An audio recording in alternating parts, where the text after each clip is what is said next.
حضرت بریدہ رضی اللہ تعالیٰ عنہ سے مروی ہے کہ ایک آدمی رسول اللہ صلی اللہ علیہ وسلم کے پاس آیا اور آپ سے نمازوں کے اوقات کے بارے میں پوچھا۔ آپ صلی اللہ علیہ وسلم نے فرمایا، ہمارے پاس آئندہ 2 دن ٹھہرو۔ آپ نے پہلے دن بلال رضی اللہ تعالیٰ عنہ کو حکم دیا تو انہوں نے فجر ہوتے ہی اقامت کہی اور آپ صلی اللہ علیہ وسلم نے فجر کی نماز پڑھائی۔ پھر جو ہی سورج ڈھلا تو آپ نے انہیں اقامت کا حکم دیا اور ظہر کی نماز پڑھی۔ پھر جب سورج کو سفید دیکھا یعنی تپش دوپہر سے کم ہوئی تو اقامت کا حکم دیا اور عصر کی نماز پڑھی۔ پھر جب سورج کا آخری کنارہ ڈوب گیا تو اقامت کا حکم دیا اور مغرب کی نماز پڑھائی۔ پھر جب سورج کی سرخی غائب ہو گئی تو عشاء کی اقامت کہلوائی۔ پھر اگلے دن اسے تاخیر کا حکم دیا اور فجر کو روشنی میں پڑھا۔ پھر ظہر کو ٹھنڈا کیا اور خوب اچھی طرح ٹھنڈا کیا۔ پھر عصر کی نماز پڑھی جبکہ سورج ابھی سفید تھا یعنی زرد نہ ہوا تھا، ویسے پہلے دن سے مؤخر کیا۔ پھر شفق یعنی سرخی غائب ہونے سے پہلے مغرب کی نماز پڑھی۔ پھر آپ نے ان یعنی حضرت بلال رضی اللہ تعالیٰ عنہ کو حکم دیا تو انہوں نے عشاء کی اقامت کہی جبکہ تہائی رات گزر چکی تھی اور آپ صلی اللہ علیہ وسلم نے عشاء کی نماز پڑھی۔ پھر فرمایا، کہاں ہے وہ شخص جس نے نمازوں کے اوقات کے بارے میں پوچھا تھا؟ اسے لایا گیا تو آپ صلی اللہ علیہ وسلم نے فرمایا، تمہاری نمازوں کے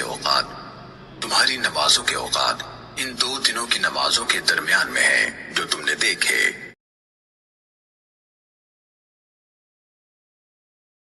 حضرت ابو ہریرہ رضی اللہ عنہ بیان کرتے ہیں، رسول اللہ صلی اللہ علیہ وآلہ وسلم نے فرمایا، جس شخص نے کسی مومن سے دنیا کی کوئی تکلیف دور کی تو اللہ اس سے قیامت کے دن کوئی تکلیف دور فرما دے گا۔ جس شخص نے کسی تنگ دست پر آسانی کی تو اللہ اس پر دنیا و آخرت میں آسانی فرمائے گا۔ جس نے کسی مسلمان کی عیب پوشی کی تو اللہ اس کے دنیا و آخرت میں عیب پوشی فرمائے گا۔ اللہ بندے کی مدد فرماتا رہتا ہے جب تک بندہ اپنے بھائی کی مدد کرتا رہتا ہے۔ اور جس شخص نے طلب علم کے لیے کوئی سفر کیا تو اللہ اس وجہ سے اس کے لیے راہ جنت آسان فرما دیتا ہے۔ اور جب کچھ لوگ اللہ کے سوا کسی گھر میں اکٹھے ہو کر اللہ کی کتاب کی تلاوت کرتے ہیں اور آپس میں پڑھتے پڑھاتے ہیں تو ان پر سکینت نازل ہوتی ہے، رحمت انہیں ڈھانپ لیتی ہے، فرشتے انہیں گھیر لیتے ہیں اور اللہ اپنے پاس فرشتوں میں ان کا تذکرہ فرماتا ہے۔ اور جس کے عمل نے اسے پیچھے کر دیا تو اس کا نسب اسے آگے نہیں بڑھا سکے گا۔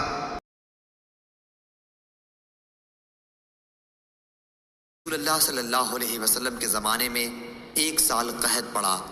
آپ جمعے کی نماز کے لیے خطبہ دے رہے تھے کہ ایک شخص نے کھڑے ہو کر کہا، یا رسول اللہ، گھوڑے بھوک سے ہلاک ہو گئے اور بکریاں بھی ہلاک ہو گئیں، آپ اللہ تعالیٰ سے دعا کیجئے کہ وہ ہم پر پانی برسائے۔ حضرت صلی اللہ علیہ وسلم نے اپنے ہاتھ اٹھائے اور دعا کی۔ حضرت انس رضی اللہ عنہ نے بیان کیا کہ اس وقت آسمان شیشے کی طرح بالکل صاف تھا۔ اتنے میں ہوا چلی، اس نے ابر کو اٹھایا، پھر اس ابر کے بہت سے ٹکڑے جمع ہو گئے اور آسمان نے گویا اپنے دہانے کھول دیے۔ جب ہم مسجد سے نکلے تو گھر پہنچتے پہنچتے پانی میں ڈوب چکے تھے۔ بارش یوں ہی دوسرے جمعے تک برابر ہوتی رہی۔ دوسرے جمعے کو وہی صاحب یا کوئی دوسرے پھر کھڑے ہوئے اور عرض کیا، اے اللہ کے رسول، مکانات گر گئے، دعا فرمائیے کہ اللہ تعالیٰ بارش روک دے۔ حضرت صلی اللہ علیہ وسلم مسکرائے اور فرمایا، اے اللہ، اب ہمارے چاروں طرف بارش برسا، جہاں اس کی ضرورت ہو، ہم پر نہ برسا۔ حضرت انس رضی اللہ عنہ کہتے ہیں کہ میں نے جو نظر اٹھائی تو دیکھا کہ اسی وقت ابر پھٹ کر مدینے کے ارد گرد سرپیچ کی طرح ہو گیا تھا۔ میں عائشہ رضی اللہ عنہا کے پاس گئی، لوگ نماز پڑھ رہے تھے۔ میں نے اس بے وقت نماز پر تعجب سے پوچھا کہ یہ کیا ہے؟ حضرت عائشہ رضی اللہ عنہا نے سر سے آسمان کی طرف اشارہ کیا۔ میں نے پوچھا کیا کوئی نشانی ہے؟ انہوں نے سر کے اشارے سے ہاں کہا، کیونکہ سورج گہن ہو گیا تھا۔ اسما نے کہا کہ نبی کریم صلی اللہ علیہ وسلم دیر تک نماز پڑھتے رہے، یہاں تک کہ مجھ کو غشی آنے لگی۔ قریب ہی ایک مشک میں پانی بھرا رکھا تھا، میں اسے کھول کر اپنے سر پر پانی ڈالنے لگی۔ پھر جب سورج صاف ہو گیا تو رسول اللہ صلی اللہ علیہ وسلم نے نماز ختم کر دی۔ اس کے بعد آپ صلی اللہ علیہ وسلم نے خطبہ دیا۔ پہلے اللہ تعالیٰ کی اس کی شان کے مناسب تعریف بیان کی، اس کے بعد فرمایا اما بعد۔ اتنا فرمانا تھا کہ کچھ انصاری عورتیں شور کرنے لگیں، اس لیے میں ان کی طرف پڑھی کہ انہیں چپ کراؤں تاکہ رسول اللہ صلی اللہ علیہ وسلم کی بات اچھی طرح سن سکوں، مگر میں آپ کا کلام نہ سن سکی۔ تو پوچھا کہ رسول اللہ صلی اللہ علیہ وسلم نے کیا فرمایا؟ انہوں نے بتایا کہ آپ نے فرمایا کہ بہت سی چیزیں جو میں نے اس سے پہلے نہیں دیکھی تھیں، آج اپنی اس جگہ سے میں نے انہیں دیکھ لیا، یہاں تک کہ جنت اور دوزخ تک میں نے آج دیکھی۔ مجھے وحی کے ذریعے یہ بھی بتایا گیا کہ قبروں میں تمہاری ایسی آزمائش ہوگی جیسے کان دجال کے سامنے یا اس کے قریب قریب۔ تم میں سے ہر ایک کے پاس فرشتہ آئے گا اور پوچھے گا کہ تو اس شخص کے بارے میں کیا اعتقاد رکھتا تھا، مومن یا یہ کہا کہ یقین والا؟ شام کو شک تھا، کہے گا کہ وہ محمد رسول اللہ صلی اللہ علیہ وسلم ہیں، ہمارے پاس ہدایت اور واضح دلائل لے کر آئے، اس لیے ہم ان پر ایمان لائے، ان کی دعوت قبول کی، ان کی اتباع کی اور ان کی تصدیق کی۔ اب اس سے کہا جائے گا کہ تو صالح ہے، آرام سے سو جا، ہم پہلے ہی جانتے تھے کہ تیرا ان پر ایمان ہے۔ شام نے شک کے اظہار کے ساتھ کہا کہ رہا منافق یا شک کرنے والا، تو جب اس سے پوچھا جائے گا کہ تو اس شخص کے بارے میں کیا کہتا ہے، تو وہ جواب دے گا مجھے نہیں معلوم، میں نے لوگوں کو ایک بات کہتے سنا، اسی کے مطابق میں نے بھی کہا۔ شام نے بیان کیا کہ فاطمہ بنت منظر نے جو کچھ کہا تھا میں نے وہ سب یاد رکھا، لیکن انہوں نے قبر میں منافقوں پر سخت عذاب کے بارے میں جو کچھ کہا وہ مجھے یاد نہیں رہا۔ ایک دن حضرت صلی اللہ علیہ وسلم لوگوں میں تشریف فرما تھے کہ آپ کے پاس ایک شخص آیا اور پوچھنے لگا کہ ایمان کسے کہتے ہیں؟ آپ صلی اللہ علیہ وسلم نے فرمایا کہ ایمان یہ ہے کہ تم اللہ پاک کے وجود اور اس کی وحدانیت پر ایمان لاؤ، اور اس کے فرشتوں کے وجود پر، اور اس اللہ کی ملاقات کے برحق ہونے پر، اور اس کے رسولوں کے برحق ہونے پر، اور مرنے کے بعد دوبارہ اٹھنے پر ایمان لاؤ۔ پھر اس نے پوچھا کہ اسلام کیا ہے؟ آپ صلی اللہ علیہ وسلم نے پھر جواب دیا کہ اسلام یہ ہے کہ تم خالص اللہ کی عبادت کرو اور اس کے ساتھ کسی کو شریک نہ بناؤ، اور نماز قائم کرو، اور زکوٰۃ فرض ادا کرو، اور رمضان کے روزے رکھو۔ پھر اس نے احسان کے متعلق پوچھا۔ آپ صلی اللہ علیہ وسلم نے فرمایا احسان یہ ہے کہ تم اللہ کی عبادت اس طرح کرو گویا تم اسے دیکھ رہے ہو، اگر یہ درجہ نہ حاصل ہو تو پھر یہ تو سمجھو کہ وہ تم کو دیکھ رہا ہے۔ پھر اس نے پوچھا کہ قیامت کب آئے گی؟ آپ صلی اللہ علیہ وسلم نے فرمایا کہ اس کے بارے میں جواب دینے والا پوچھنے والے سے کچھ زیادہ نہیں جانتا، البتہ میں تمہیں اس کی نشانیاں بتلا سکتا ہوں۔ وہ یہ ہیں کہ جب لونڈی اپنے آقا کو جنے گی، اور جب سیاہ اونٹوں کے چرانے والے دیہاتی لوگ ترقی کرتے کرتے مکانات کی تعمیر میں ایک دوسرے سے بازی لے جانے کی کوشش کریں گے، یاد رکھو قیامت کا علم ان 5 چیزوں میں ہے جن کو اللہ کے سوا کوئی نہیں جانتا۔ پھر آپ صلی اللہ علیہ وسلم نے یہ آیت پڑھی کہ اللہ ہی کو قیامت کا علم ہے کہ وہ کب ہوگی۔ پھر وہ پوچھنے والا پیٹھ پھیر کر جانے لگا۔ آپ نے فرمایا کہ اسے واپس بلا کر لاؤ۔ لوگ دوڑ پڑے مگر وہ کہیں نظر نہیں آیا۔ آپ صلی اللہ علیہ وسلم نے فرمایا کہ یہ جبرائیل علیہ السلام تھے جو لوگوں کو ان کا دین سکھانے آئے تھے۔ حضرت ابو ہریرہ رضی اللہ عنہ بیان کرتے ہیں رسول اللہ صلی اللہ علیہ وآلہ وسلم نے فرمایا روز قیامت سب سے پہلے شہید کا فیصلہ سنایا جائے گا، اسے پیش کیا جائے گا تو اللہ اسے اپنی نعمتیں یاد کرائے گا اور وہ ان کا اعتراف کرے گا۔ پھر اللہ فرمائے گا تو نے ان کے بدلے میں شکر کے طور پر کیا کیا؟ وہ عرض کرے گا میں نے تیری خاطر جہاد کیا حتیٰ کہ مجھے شہید کر دیا گیا۔ اللہ فرمائے گا تو نے جھوٹ کہا کیونکہ تو نے داد شجاعت حاصل کرنے کے لیے جہاد کیا تھا۔ بس وہ کہہ دیا گیا، پھر اس کے متعلق حکم دیا جائے گا تو اسے منہ کے بل گھسیٹ کر جہنم میں ڈال دیا جائے گا۔ دوسرا شخص جس نے علم حاصل کیا اور اسے دوسروں کو سکھایا اور قرآن کریم کی تلاوت کی، اسے بھی پیش کیا جائے گا تو اللہ اسے اپنی نعمتیں یاد کرائے گا۔ وہ ان کا اعتراف کرے گا۔ اللہ پوچھے گا کہ تو نے ان کے بدلے میں کیا کیا؟ وہ عرض کرے گا میں نے علم سیکھا اور اسے دوسروں کو سکھایا اور میں تیری رضا کی خاطر قرآن کی تلاوت کرتا رہا۔ اللہ فرمائے گا تو نے جھوٹ کہا، البتہ تو نے علم اس لیے حاصل کیا تھا کہ تمہیں عالم کہا جائے اور قرآن پڑھا تاکہ تمہیں قاری کہا جائے۔ وہ کہہ دیا گیا، پھر اس کے متعلق حکم دیا جائے گا تو اسے منہ کے بل گھسیٹ کر جہنم میں ڈال دیا جائے گا۔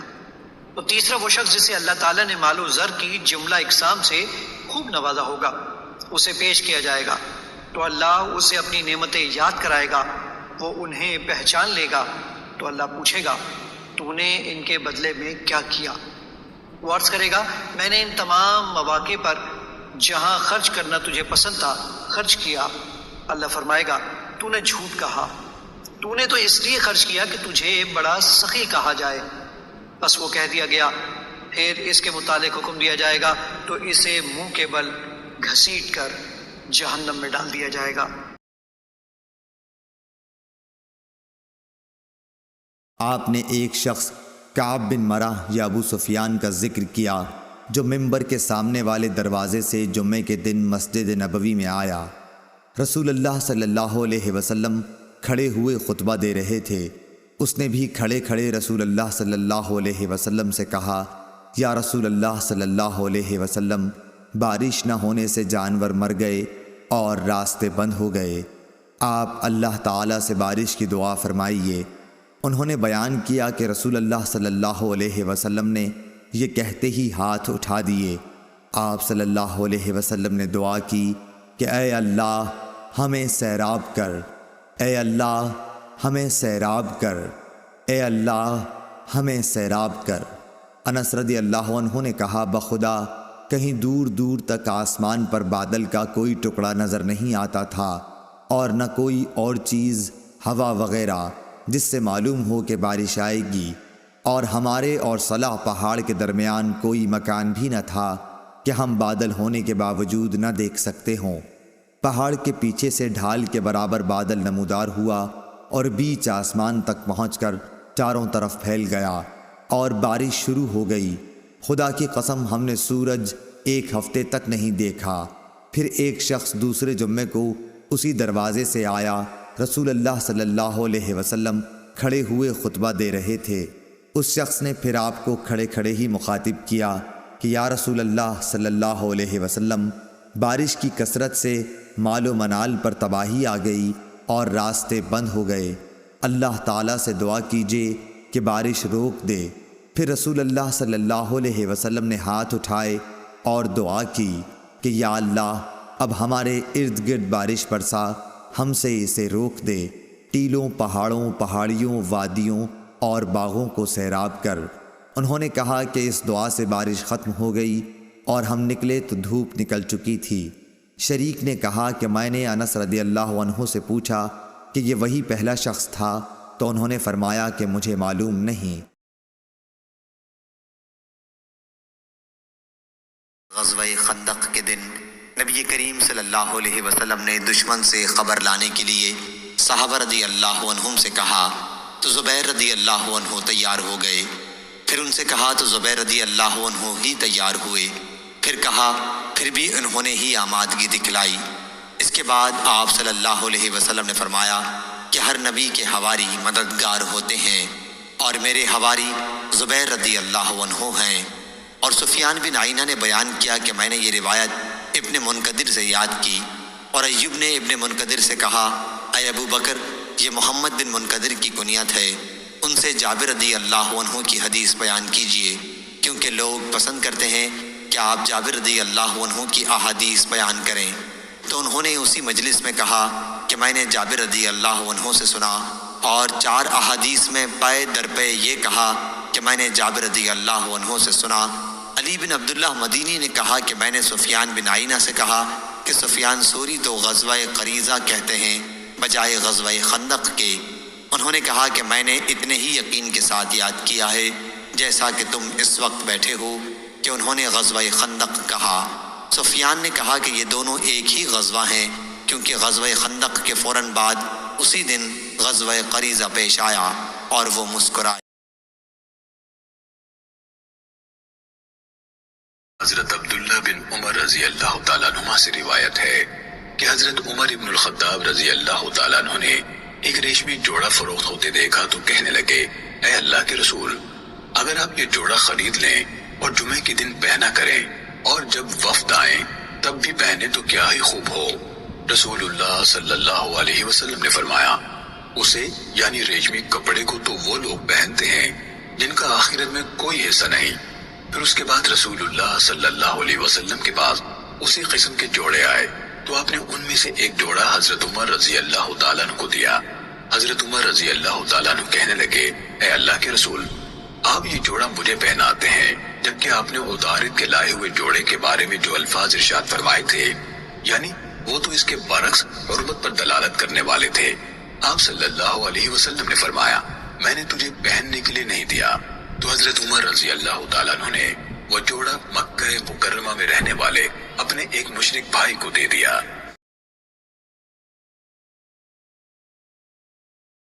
حضرت عبداللہ بن عمر رضی اللہ عنہ نے بیان کیا کہ حضرت صلی اللہ علیہ وسلم نے فرمایا، اے اللہ، ہمارے ملک شام میں ہمیں برکت دے، ہمارے یمن میں ہمیں برکت دے۔ صحابہ رضی اللہ عنہم نے عرض کیا، اور ہمارے نجد میں؟ حضرت صلی اللہ علیہ وسلم نے پھر فرمایا، اے اللہ، ہمارے شام میں برکت دے، ہمیں ہمارے یمن میں برکت دے۔ صحابہ رضی اللہ عنہم نے عرض کی، ہمارے نجد میں؟ میرا گمان ہے کہ حضرت صلی اللہ علیہ وسلم نے تیسری مرتبہ فرمایا، وہاں زلزلے اور فتنے ہیں، اور وہاں شیطان کا سینگ طلوع ہوگا۔ صحیح بخاری حدیث نمبر 7094۔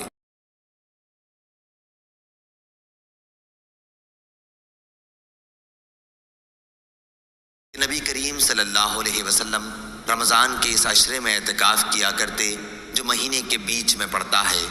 20 راتوں کے گزر جانے کے بعد جب 21ویں تاریخ کی رات آتی تو شام کو آپ صلی اللہ علیہ وسلم گھر واپس آ جاتے۔ جو لوگ آپ کے ساتھ اعتکاف میں ہوتے وہ بھی اپنے گھروں میں واپس آ جاتے۔ ایک رمضان میں آپ صلی اللہ علیہ وسلم جب اعتکاف کیے ہوئے تھے تو اس رات میں بھی مسجد ہی میں مقیم رہے، جس میں آپ کی عادت گھر آ جانے کی تھی۔ پھر آپ نے لوگوں کو خطبہ دیا، اور جو کچھ اللہ پاک نے چاہا آپ نے لوگوں کو اس کا حکم دیا۔ پھر فرمایا کہ میں اس دوسرے عشرے میں اعتکاف کیا کرتا تھا، لیکن اب مجھ پر یہ ظاہر ہوا ہے کہ اب اس آخری عشرے میں مجھے اعتکاف کرنا چاہیے۔ اس لیے جس نے میرے ساتھ اعتکاف کیا ہے وہ اپنے معتکف ہی میں ٹھہرا رہے، اور مجھے یہ رات شب قدر دکھائی گئی لیکن پھر بھلوا دی گئی۔ اس لیے تم لوگ اسے آخری عشرے کی طاق راتوں میں تلاش کرو۔ میں نے خواب میں اپنے کو دیکھا کہ اس رات کیچڑ میں سجدہ کر رہا ہوں۔ پھر اس رات آسمان برابر ہوا اور بارش برسی۔ نبی کریم صلی اللہ علیہ وسلم کے نماز پڑھنے کی جگہ چھت سے پانی ٹپکنے لگا۔ یہ 21ویں کی رات کا ذکر ہے۔ میں نے خود اپنی آنکھوں سے دیکھا کہ آپ صلی اللہ علیہ وسلم صبح کی نماز کے بعد واپس ہو رہے تھے اور آپ کے چہرے مبارک پر کیچڑ لگی ہوئی تھی۔ حضرت عمر بن خارجہ رضی اللہ تعالیٰ عنہ سے روایت ہے، انہوں نے کہا، نبی صلی اللہ علیہ وسلم نے لوگوں سے خطاب فرمایا جبکہ آپ اپنی سواری یعنی اونٹنی پر سوار تھے اور آپ کی سواری خوب جگاری کر رہی تھی اور اس کا لعاب میرے کندھوں کے درمیان پشت پر گر رہا تھا۔ اس موقع پر آپ صلی اللہ علیہ وسلم نے فرمایا، اللہ تعالیٰ نے ہر وارث کو ترکے کا حصہ تقسیم کر کے دے دیا ہے، لہذا وارث کے لیے وصیت جائز نہیں۔ بچہ بستر والے کا ہے اور بدکار کے لیے پتھر ہیں۔ جو شخص اپنے باپ کے سوا کسی اور کا بیٹا ہونے کا دعویٰ کرے یا اپنے آزاد کرنے والوں کے سوا کسی اور کی طرف آزادی کی نسبت کرے تو اس پر اللہ کی، فرشتوں کی اور سب لوگوں کی لعنت ہے۔ اس کا نہ فرض قبول ہوگا اور نہ نفل، یا فرمایا